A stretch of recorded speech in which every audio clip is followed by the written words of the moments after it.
लग्नानंतर होईलच प्रेम या मालिकेच्या पुढील काही येणाऱ्या भागांचे अपडेट जाणून घेऊया आपल्या आजच्या या व्हिडिओमध्ये. चला तर मग मित्रांनो, अजिबात वेळ वाया न घालवता सुरुवात करूया आपल्या व्हिडिओला. तर आता आपण इथे पाहणार आहोत की ज्या जीवाला रम्याने चांगलं म्हणजे धारेवर धरलं होतं, आता तोच जीवा त्याच रम्याची सगळी मस्ती कशी जिरवतो आणि रम्याला तिच्या लायकीवर आणतो आणि त्याचबरोबर आता स्वतः मालक आहे त्या कंपनीचा हे तिला कसं दाखवून देतो. आता नेमकं सगळं काय घडतं, कसं घडतं जाणून घेऊया संपूर्ण व्हिडिओमध्ये. तर आता आपण इथे पाहतो की जी रम्या आहे ती आता तिच्या आईला म्हणजेच वसवत्त्याला सांगत असते, आई तू काही काळजी करू नको, आता पुढचं सगळं डिटेल्स कसं मिळवायचं हे मी बरोबर बघते. अगं माझ्या एका मैत्रिणीचा मित्र आहे की भाऊ आहे ते माझ्या लक्षात नाही आहे, पण तो जो आहे ना तो खूप उत्तम हॅकर आहे आणि तो मला सर्व डेटा हॅक करून देईल. त्याबरोबर वसवत्त्या म्हणते, अगं रम्या मग वाट कसली बघायची, लवकरात लवकर तुझ्या त्या मैत्रिणीला कॉन्टॅक्ट कर आणि तिच्याकडनं सगळी माहिती मिळवण्याला सुरुवात कर. एकदा का आपल्याला त्यांनी सगळं काही हॅक करून दिलं ना की मग बघ आपण सगळे कसे उत्तम फायद्यात पडतो ते. त्याबरोबर रम्या म्हणते, सगळे म्हणजे? त्याबरोबर वसवत्त्या म्हणते, अगं जी मालिनी सध्या काव्या माझी लाडकी सून करते की नाही, तिला जेव्हा काव्याचे कारनामे कळतील तेव्हा तीसुद्धा काव्याला नजरेवर धरणार नाही. कळलं का तुला? त्याबरोबर लगेचच रम्या म्हणते, हो आई बरोबर आहे तुझं, मी लागते कामाला. आणि मग लगेचच रम्या आता स्वतःच्या त्या मैत्रिणीला कॉल करते आणि आता तिला सांगत असते की अगं ऐक ना, मला तुझी एक छोटीशी मदत हवी होती. त्यावर तिची मैत्रीण म्हणते, अगं बोल ना रम्या, काय मदत हवी आहे तुला माझी. त्यावर रम्या तिला सांगत असते की अगं मला ना थोडीशी तुझ्या त्या हॅकर दादाची मदत हवी आहे. त्यावर ती म्हणते, माझा भाऊ हॅकर नाही आहे, त्याचा मित्र हॅकर आहे. त्याबरोबर ती म्हणते की अगं त्याचा मित्र की तुझा मित्र. त्यावरती म्हणते, अगं म्हणजे आमचा मित्र. त्याबरोबर रम्या म्हणते, हो का, मग मला त्याची थोडी मदत हवी होती. अगं काय आहे ना, माझ्याकडे एक पेनड्राईव्ह आहे, पण ते पेनड्राईव्ह खूपच जास्त म्हणजे खराब झालं आहे, तुटलं आहे, तर त्या पेनड्राईव्हमधला डाटा सगळा मला कलेक्ट करून हवा आहे, मिळेल का गं? त्याबरोबर आता तिची मैत्रीण म्हणते की अगं हो का नाही मिळणार, मिळेल की. अगं तो खूप मोठ्या गोष्टी करतो, तर मग हा एवढा डाटा कवर करणं त्याला किती अवघड जाणार आहे. तू काही काळजी करू नको, मी त्याचा कॉन्टॅक्ट तुला देते, तुम्ही बोलून घ्या. मग आता रम्याला ती त्या मुलाचा फोन नंबर देते आणि म्हणते तू याच्याशी बोल. मग रम्या त्याला कॉल करते आणि सांगते की मी एक पेनड्राईव्ह आहे ते तुला देईन, त्याचा सगळा डेटा तू कवर करून द्यायचास. त्याबरोबर तो म्हणतो, काय डेटा आहे त्याच्यामध्ये? त्यावर रम्या म्हणते, आहे काहीतरी पर्सनल गोष्ट, तू कवर करून द्यायचं काम कर फक्त. त्यावर तो म्हणतो की ठीक आहे. रम्या म्हणते, तुला हवेत तितके पैसे मी देईन, पण मला निराश करू नको. त्यावर आता त्या मुलाला लालच सुटते आणि तो मुलगा म्हणतो की मला 5 लाख रुपये लागतील. त्यावर रम्या म्हणते, काय 5 लाख एवढे? त्याबरोबर तो मुलगा म्हणतो, हो, जर 5 लाख रुपये दिले तर 3 दिवसांच्या आत मी तुम्हाला सर्व डेटा कवर करून देईन, पण जर तुम्हाला 5 लाख खूप जास्त रक्कम वाटत असेल तर मग तुम्हाला महिनाभर तरी कमीत कमी थांबावं लागेल, कारण मग पेनड्राईव्हची अवस्था वाईट असेल तर मग रिकव्हरीसाठी सुद्धा वेळ लागतो, त्यामुळे तुम्हाला थांबावंच लागेल. त्याबरोबर रम्या म्हणत असते की नाही नको, तुला 5 लाख रुपये हवेत ना, ठीक आहे, मी तुला 5 लाख रुपये आणि पेनड्राईव्ह देते, मला सांग आपण कुठे भेटायचं. मग तो तिला म्हणतो की मी तुम्हाला एका हॉटेलचा पत्ता पाठवतो, त्या पत्त्यावरती तुम्ही या, आपण हॉटेलमध्ये भेटूया. रम्या म्हणते, का तुझं ऑफिस वगैरे असेल ना काहीतरी, आपण तिथे भेटूया. त्यावर तो म्हणतो की नाही नको, ऑफिसला नको, तुमचं पर्सनल वेगळं काम मी घेणार आहे ना, त्यामुळे आपण बाहेरच भेटू. रम्या म्हणते, बरं ठीक आहे. मग रम्या आता विचार करू लागते की 5 लाख रुपये आणू कुठून. आता तिच्याकडे तर एवढे पैसे नसतात. मग रम्या काय करते, रम्या ऑफिसच्या अकाउंटमधनं 5 लाख रुपये काढते आणि तसाही आता सध्या सगळा कारोबार मीच सांभाळते आहे, त्यामुळे कोणालाच कळणार नाही आहे मी 5 लाख रुपये काढल्याचं, असा ती विचार करते. आणि मग आता ठरवते की एकदा का सगळं सत्य सगळ्यांच्या समोर आलं की तसं आणि असं सगळ्यांना मी सांगून टाकेन की मी 5 लाख रुपये त्या हॅकरला देण्यासाठी काढले होते आणि जेव्हा पार्थसमोर त्याच्या बायकोचं खरं रूप आणण्यासाठी मी हे पैसे काढले होते असं मी सांगेन, तेव्हा पार्थसुद्धा मला जास्त काही फार प्रश्न विचारणार नाही. मग आता रम्या काय करते, रम्या थेट पोहोचलेली असते ऑफिसमध्ये आणि ऑफिसमधून ती आता 5 लाख रुपयाचा चेक काढते आणि थेट जाते बँकेतनं चेक विड्रॉल करते आणि आता तो पेनड्राईव्ह आणि तो चेकवरची जी रक्कम असते ती रक्कम घेऊन थेट ती पोहोचते त्या माणसाला त्या हॉटेलमध्ये भेटण्यासाठी. तिथे जाऊन तिला तो माणूस भेटतो आणि तो स्वतःची ओळख सँडी म्हणून सांगतो. आता काव्या म्हणते, हाय सँडी, मला तुझ्याकडून डेटा कवर करून हवा आहे, तर लवकरात लवकर तू मला तो सर्व डेटा कवर करून देशील अशी माझी अपेक्षा आहे. त्यावर सँडी म्हणतो की हो देईन, मी सर्व डेटा कवर करून देईन, फक्त तू लवकरात लवकर आता मला 5 लाख रुपये दे. त्यावर रम्या त्याला 5 लाख रुपये देते आणि म्हणते की हे घे, हे 5 लाख, आता तरी माझं काम लवकर होईल ना. सँडी म्हणतो हो, मी म्हटल्याप्रमाणे 3 दिवसात काम होईल. मग रम्या घरी येऊन वसवत्याला म्हणते की मी त्याला 5 लाख रुपये दिले. वसवत्या म्हणते काय 5 लाख, अगं कशासाठी. त्यावर रम्या सांगते की तू डेटा कवर करून देईन म्हटलं आहे 3 दिवसात. वसवत्या म्हणते अगं रम्या, पण जर 5 लाख रुपये घेऊन त्याने तुझी फसवणूक केली किंवा त्याने तुला डेटा नाही दिला तर तू काय करशील. अगं त्याच्याकडे आपल्या ना ऑफिसचा पत्ता आहे, आपल्याकडे ना त्याचं दुसरं काही कॉन्टॅक्ट आहे आपल्याकडे, ना काही गॅरंटी आहे. आपल्याला कसं तो नक्की फसवणार नाही वगैरे ह्याची खात्री पटवून घेता येईल. काय गं तू रम्या, एकदा हा एवढा मोठा व्यवहार करण्याआधी आईला विचारावं, आईला विश्वासात घ्यावं, आईशी बोलावं, आईला सांगावं, असं तुझ्या डोक्यात आलं नाही का. प्रत्येक वेळी तू असा कसा गोंधळ घालतेस रम्या, प्रत्येक वेळी तू तुला वाटेल तसं करतेस आणि मोकळी होतेस, पण आईला विचारावं असं तुझ्या डोक्यात का बरं येत नाही. आता वसवत्या रम्याला खूप झापते. तर दुसरीकडे आता नंदिनी जी आहे ती सगळ्यांसमोर विक्रम काकांना म्हणते, बाबा तुम्ही जीवांना शिक्षा दिली होती कारण जीवांनी आजीचा हार मोडला होता म्हणून ना, मग आता जर आजीचा हार परत तुमच्या समोर आणून ठेवला तर तुम्ही जीवांची शिक्षा माफ कराल का. त्याबरोबर आता जीवा म्हणतो, नंदिनी प्लीज नको ना गा हा विषय. त्यावर नंदिनी म्हणते, 1 मिनटं जीवा थांबा तुम्ही, बाबा मी तुमच्याशी बोलते, तुम्ही जीवांची शिक्षा कमी कराल का. त्यावर विक्रम काका म्हणतात, मी जीवाला त्या कंपनीचा मालक बनवेन. मग तर झालं. त्यावर नंदिनी म्हणते, खरंच तुम्ही त्यांना कंपनीचे मालक बनवाल. त्यावर विक्रम काका होकार देतात. पण नंदिनी म्हणते, माझ्या जीवांना त्या कंपनीचा मालक नाही बनायचं, त्यांना त्या कंपनीत तुम्ही कामच करू द्या, पण त्यांच्यावरती जितका प्रेशर तुम्ही कामाचं देताय तितकं प्रेशर देऊ नका. फक्त त्यांना त्यांच्या मर्जीने काम करण्याची मुभा परवानगी द्या आणि त्यांना त्यांचा मान सन्मान त्या कंपनीतला मिळवून द्या.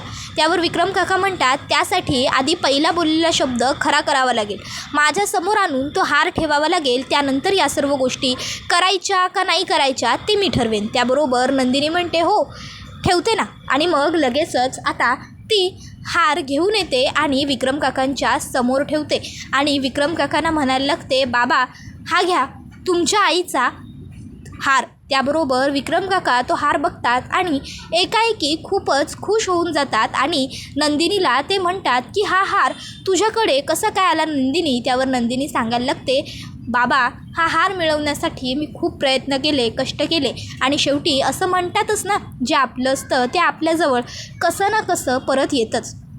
देवाच्या दारात देर आहे पण अंधेर नाही आणि बघा मला हार मिळाला. त्यावर मालिनी काकू म्हणतात की नंदिनी खरंच तू खूप कष्ट केलेस आणि कष्टांनी हा हार मिळवलास. त्यावर नंदिनी म्हणते, पण हे श्रेय माझ्या एकटीचं नाही बरं, हे श्रेय आपल्या चौघांचं आहे. त्याबरोबर आता विक्रम काका म्हणतात म्हणजे.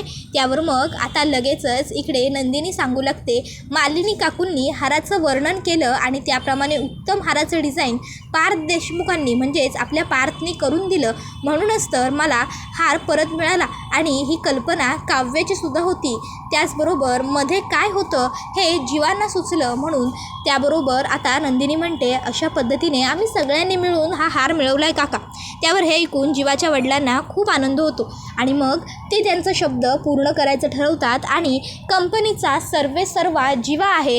आता ही कंपनी म्हणजे ही जी ब्रँच आहे त्यांची ती जीवा सांभाळणार आणि पार्थ दुसरी ब्रँच सांभाळणार असं आता ते ठरवून टाकतात आणि ते स्वतः मात्र आता आरामात घरी राहायचं असं म्हणतात. 2 ब्रँच 2 मुलं सांभाळणार. आता जीवाने त्या ब्रँचचा सगळा कारोबार हातात घेतलेला असतो आणि बरोबर आता रम्याने बँकेतून जाऊन कंपनीच्या अकाउंटमधनं पैसे काढलेले असतात. दुसऱ्या दिवशी जीवा ऑफिसला जात असतो तेव्हा जीवा एक वेगळाच उत्साह घेऊन तरतरी सकट ऑफिसमध्ये पोहोचतो. ऑफिसला पोहोचल्यावर सगळा स्टाफ त्याचं खूप कौतुकाने स्वागत करतं आणि जीवा सर, आता आम्हाला खूप आनंद होतो आहे, तुम्हाला तुमची केबिन, तुमची पोझिशन परत मिळाली आहे हे बघून, असं म्हणतं. त्याबरोबर लगेचच जीवा सगळ्यांचे आभार मानतो आणि म्हणतो की बरं सगळ्यांसाठी मी काहीतरी छान आईस्क्रीम वगैरे मागवतो, पण सानिका त्या अगोदर तू एक काम कर, तू या महिन्याचा जो काही आपला पैशांचा व्यवहार झालेला आहे त्याचा सगळा डेटा मला माझ्या केबिनमध्ये आणून दे. त्याबरोबर सानिका ही त्याला म्हणते येस सर, लगेच देते. आता सानिका म्हणजे त्यांच्या अकाउंट डिपार्टमेंटची हेड असते. मग सानिका त्याला सर्व डेटा प्रोव्हाइड करते. त्याबरोबर आता इकडे जीवा प्रत्येक गोष्ट बारकाईने तपासत असतो. सगळा डेटा हा अगदी व्यवस्थित असतो, फक्त 5 लाख रुपयांचा हिशोब मात्र चुकत असतो कुठेतरी. मग जीवा सानिकाला कॉल करतो आणि सानिका लवकर केबिनमध्ये ये ग असं सांगतो. त्याबरोबर सानिका केबिनमध्ये येऊन मी आय कम इन सर असं विचारते. त्याबरोबर तो तिला परमिशन देतो आणि मग विचारू लागतो, सानिका नाही म्हणजे माझा तुझ्यावर विश्वास आहेच, बाकी सर्व गोष्टी तर तू व्यवस्थित मॅनेज केलेल्या आहे, सर्व गोष्टी व्यवस्थित नोट डाऊनही करून ठेवतेस तू, मला माहिती आहे तू इथे पूर्वीपासून काम करतेस ते, मग एक चूक तुझ्याकडून एवढी मोठी कशी काय होऊ शकते. त्यावर सानिका म्हणते सॉरी सर, काय झालं आहे. मग ती सांगते बोला ना सर, काय झालं आहे का. मग तो सांगतो 5 लाख रुपये याच्यात नाही आहेत. त्यावर सानिका म्हणते ते रम्या मॅडमनी काढलेत म्हणून त्याचा हिशोब नाही आहे सर. मग जीवा रम्याला केबिनमध्ये बोलवतो आणि रम्याला विचारतो, रम्या तू ऑफिसच्या अकाउंटमधनं 5 लाख रुपये काढलेत, कंपनीने 5 लाख रुपये तुला दिलेत असं का. त्यावर रम्या म्हणते माझं पर्सनल काम होतं त्यासाठी मी पैसे काढले होते. त्यावर जीवा म्हणतो अच्छा, म्हणजे जर तुझी स्वतःची पर्सनल कामं असतील तर त्यासाठी सुद्धा तू कंपनीचे पैसे वापरतेस का, कंपनीच्या व्यवहारातले पैसे तू काढून घेतेस का स्वतःच्या कामांसाठी. बरं ठीक आहे, तुझं पर्सनल काम होतं, तू पर्सनल कामासाठी पैसे घेतलेस, I agree with that, but मला सांग तू पर्सनल कामासाठी कंपनीच्या अकाउंटमधनं पैसे घेताना कोणाला विचारलं होतंस. नाही म्हणजे तू बाबांना विचारलं होतंस की दादाला विचारलं होतंस, कारण आत्तापर्यंत हे सगळं बाबा आणि दादाच मॅनेज करत होते ना, कोणाला विचारून तू पैसे काढलेस. त्याबरोबर रम्या म्हणते हॅलो जीवा, अरे काहीही काय बोलतो आहेस, सध्या तर मामा ऑफिसला येत नाही, मामा तर घरीच राहतो आणि पार्थसुद्धा ऑफिसला येत नाही, वर्क फ्रॉम होमच करतो, मग मी काय करणार होते, मी कोणाला विचारायचं होतं. आणि तसंही तू विसरत असशील तर तुला सांगते की मामा येत नव्हता ऑफिसला म्हणून मी त्याला नाही सांगितलं. त्याबरोबर आता जीवा म्हणतो बरोबर, मामा ऑफिसला येत नव्हता, दादा ऑफिसला येत नव्हता, पण माझं काय, मी तर ऑफिसला रोज येत होतो ना रम्या, मग तुला वाटलं नाही की तू मला विचारावं, मला सांगावं का. त्याबरोबर रम्या म्हणते हू आर यू जीवा, सांग ना कोण आहेस तू, काल काय मामाने तुझ्यावरती जबाबदारी सोपवली तर आज लगेच माझ्याजवळ मालकासारखं बोलू लागलास का.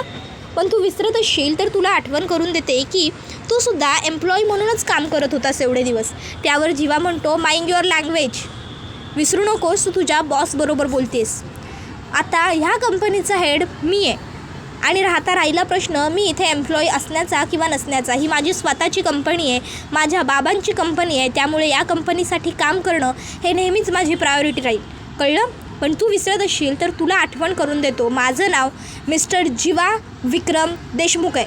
या कंपनीचे ओनर फाउंडर विक्रम देशमुख यांचा मी धाकटा मुलगा जीवा, या नात्याने तर मी या कंपनीचं ओनर होतो ना. मग तू मला या नात्याने विचारू शकत होतीस की जीवा बाबा मला एवढे पैसे हवेत, मी खर्च करू का, पण तू तसं केलेलं नाही आहेस. त्यामुळे अर्ध्या तासात पुढच्या तुझं काय काम होतं, त्याची बिलं काय आहेत, तू कुठे पैसे खर्च केले ते सगळं मला कळलं पाहिजे, गेट आउट फ्रॉम हिअर. त्याबरोबर रम्या तिकडनं चालती होते. जीवा लगेचच पार्थला कॉल करतो आणि पार्थला सांगू लागतो की दादा रम्याने खूप मोठा ऑफिसमध्ये गोंधळ घालून ठेवला आहे, रम्याने 5 लाख रुपये आपल्या ऑफिसच्या अकाउंटमधनं काढलेत कंपनीचे, तर मला वाटतं की तू ऑफिसला ये, आपण काय ते डिस्कस करून घेऊ तिच्याबरोबर. पार्थ विचारतो की तू तिला काय म्हणाला आहेस. त्यावर जीवा सांगतो मी तिला सांगितलं आहे पुढच्या अर्ध्या तासात तू पैसे कुठे खर्च केले हे मला कळलं पाहिजे. पार्थ म्हणतो व्हेरी गुड, मी येतोय, तू काही काळजी करू नको जीवा, मी आहे ना, आपण मिळून त्या रम्याचं काय करायचं ते ठरवूया. त्यानंतर मग आता लगेचच पार्थ हा सुद्धा ऑफिसला जायला निघालेला असतो. आता काव्या काय झालं असं विचारते, पण पार्थ म्हणतो काही नाही, ऑफिसमधला छोटासा एक गोंधळ आहे, मी बघतो काय करायचं ते माझ्या लेवलला. आणि मग पार्थही ऑफिसला येतो आणि आता ते दोघं भाऊ मिळून रम्याला विचारू लागतात की तू 5 लाख रुपयांचं काय केलं आणि कुठे आहेत 5 लाख. त्यावर ती सांगत असते की मी नाही सांगू शकत मी 5 लाख रुपयांचं काय केलं, माझ्याकडे बिलं वगैरे काही नाही आहेत, पण मी खरंच सांगते की माझ्यासाठी एक महत्त्वाचं काम होतं आणि म्हणून मी 5 लाख रुपये खर्च केले आहेत. खरंच आता रम्याने ज्या मुलाला 5 लाख रुपये दिलेले असतात डेटा हॅक करण्यासाठी, तोसुद्धा रम्याचे कॉल रिसीव करत नसतो. रम्या त्याला कॉल करत असते जेणेकरून तिला हे कळावं की जर डेटा हॅक झाला असेल तर तो मला दे, म्हणजे मी घरात सगळ्यांना सांगू शकेन की मी यासाठी 5 लाख रुपये खर्च केलेत. पण आता तो मुलगा फोन उचलत नसतो, त्याने तिला फसवलेलं असतं. पार्थ आणि जीवा रम्याला सांगतात की रम्या, याचा अर्थ तू असेच ऑफिसच्या अकाउंटमधले कंपनीचे पैसे काढतेस आणि स्वतःची पर्सनल कामं करतेस. पार्थ म्हणतो मी आणि बाबांनी तुझ्यावरती विश्वास ठेवला, तुला पुन्हा नव्याने काम करण्यासाठी आम्ही संधी दिली, तर तू त्याचा हा असा फायदा घेतलास. रम्या, तुला लाज वाटत नाही का हे असलं सगळं वागताना? तू कशी वागू शकतेस अशी? पार्थ म्हणतो ते काही नाही, मला काही उत्तरं नको आहेत रम्या तुझ्याकडनं, काहीच एक्सेप्टेशन्स नाही आहेत. जर चूक तुझी आहे तर शिक्षाही तुला मिळायलाच हवी. तू 5 लाख रुपये ताबडतोब मला द्यायचे आहेत. त्यावर जीवा म्हणतो 1 आठवडा दिला आम्ही तुला, 1 आठवड्यामध्ये 5 लाख रुपये तू पुन्हा कंपनीच्या खात्यावर जमा करायचे. रम्या म्हणते असं काय करताय तुम्ही जीवा? पार्थ, अरे 5 लाख रुपये म्हणजे काय छोटी रक्कम आहे का? माझ्याजवळ नव्हते एवढे पैसे, म्हणूनच तर मी कंपनीच्या खात्यातून पैसे काढले ना. मग आता जर एकाएकी तुम्ही मला एवढी रक्कम भरायला लावाल तर मी काय करू? कुठनं आणू एवढी रक्कम? माझ्याकडे एवढे पैसे नाही आहेत, तुम्हाला माहिती आहे ना. त्यावर मग पुढे पार्थ काही बोलणार इतक्यात जीवा म्हणतो दादा तू थांब, आता हिचं काय करायचं ते मी बघतो. रम्या, आठवतंय मी ऑफिसमध्ये आलो तेव्हा माझ्या मजबुरीचा तू कसा फायदा उचलला होतास ते विसरली असशील तू, पण मी नाही विसरलो. कारण काय आहे ना, ज्याला त्रास होतो तो कायम लक्षात ठेवतो, जो त्रास देतो तो विसरू शकतो. तर मग आता तू मला जो त्रास दिलास त्याची परतफेड तर तुला करावीच लागणार, आणि त्याची परतफेड हीच आहे की पुढच्या 7 दिवसांमध्ये एक तर तू कंपनीचे सगळे पैसे परत करायचे, नाहीतर मग. त्यावर ती म्हणते जीवा माझ्याकडे पैसे नाही आहेत, मी काहीही झालं तरी पैसे एवढे परत नाही करू शकत. जीवा म्हणतो ठीक आहे मग चल माझ्याबरोबर घरी. आणि मग जीवा रम्याला घरी घेऊन येतो आणि पुन्हा ते पांढरे मोलकरणीचे कपडे हातामध्ये टेकवतो आणि म्हणतो हे बघ, हे तुझं पूर्वीचं काम, ऑफिसमध्ये आता तू यायचं नाही, तू आता कल्पनाताईंवरचं काम करायचं आणि कल्पनाताईंना आपल्या घरामध्ये जितका पगार दिला जातो तितका पगार तुझा पकडला जाईल आणि दर महिन्याला तुझा अख्खाच्या अख्खा पगार आम्ही कापून घेऊ आणि मग जोपर्यंत 5 लाख रुपये होत नाही तोवर तू हे असंच काम करत राहायचं. मंजूर? आता हीच तुझी शिक्षा. त्याबरोबर हे ऐकून मात्र रम्याला खूप मोठा धक्का बसतो. रम्या म्हणते जीवा तू लायकीपेक्षा खूप जास्त वागतोयस माझ्याबरोबर, असं तुला वाटत नाही आहे का? त्यावर जीवा म्हणतो तुझ्या लायकीपेक्षा खूप जास्त सूट तुला दिली होती ना, त्यामुळे तुला पंख फुटले आणि म्हणूनच तू आमच्याबरोबरच गद्दारी केलीस. पण आता नाही, आता बरोबर मी तुला वटणीवर घेऊन येतो रम्या, तू बघत राहशील. त्याबरोबर हा व्हिडिओ इथेच संपतो. व्हिडिओ आवडला असेल तर व्हिडिओला लाईक करा, चॅनलवर नवीन असाल तर चॅनलला सबस्क्राईब करा आणि बेल आयकॉन आठवणीने प्रेस करा, जेणेकरून तुम्हाला पुढच्या प्रत्येक व्हिडिओचं नोटिफिकेशन मिळत जाईल आणि सर्व व्हिडिओंचा आनंद हा अगदी उत्तम पद्धतीने घेता येईल. चला तर मग मित्रांनो, आजच्या पुरतं इथेच थांबूया. पुढचा व्हिडिओ येईपर्यंत या व्हिडिओचा छान पद्धतीने आनंद घेत राहा. टाटा, बाय बाय, धन्यवाद, take care all of you. लग्नानंतर होईलच प्रेम ही मालिका तुम्हाला कशी वाटते ते देखील कमेंटमध्ये सांगायला विसरू नका. पुढचा व्हिडिओ येईपर्यंत धन्यवाद.